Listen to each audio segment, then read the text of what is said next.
আওয়ামী লীগের সাধারণ সম্পাদক ওবায়দুল কাদেরের শারীরিক অবস্থা অত্যন্ত সংকটাপন্ন।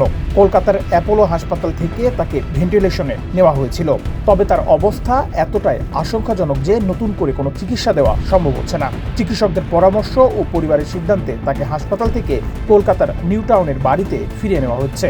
সেখানে লাইফ সাপোর্ট ও মেডিকেল ফ্যাসিলিটির মাধ্যমে তাকে রাখা হবে। বার্ধক্যজনিত একাধিক অসুস্থতার কারণে বেশ কিছুদিন যাবৎ শয্যাশায়ী ছিলেন ওবায়দুল কাদের। কলকাতার নিউ টাউনের বাড়িতেই চলছিল অক্সিজেন।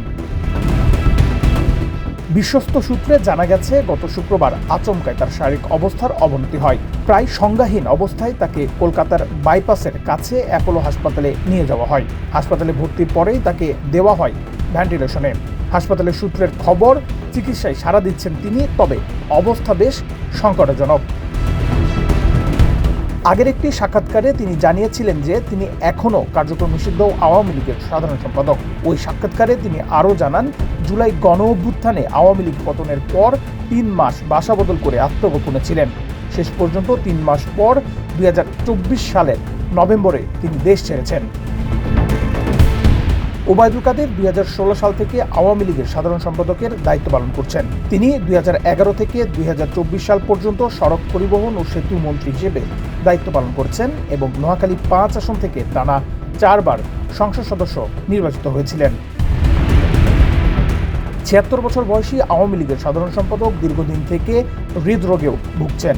২০১৯ সালের মার্চে শ্বাসকষ্ট নিয়ে হাসপাতালে ভর্তি হলে তার হৃৎপিণ্ডের রক্তনালীতে ৩টি ব্লক ধরা পড়ে। এর মধ্যে একটি ব্লক স্টেন্টিং এর মাধ্যমে অপসারণ করা হলে তার অবস্থা কিছুটা উন্নতি হয়, পরে আবার অবনতির দিকে যায়। এই সময় ভারতের খ্যাতনামা কার্ডিয়াক সার্জন দেবী প্রসাদ শেট্টি ঢাকায় এসে কাদেরকে দেখে যান। তার চিকিৎসার ব্যবস্থা নিয়ে সন্তোষ প্রকাশ করেন।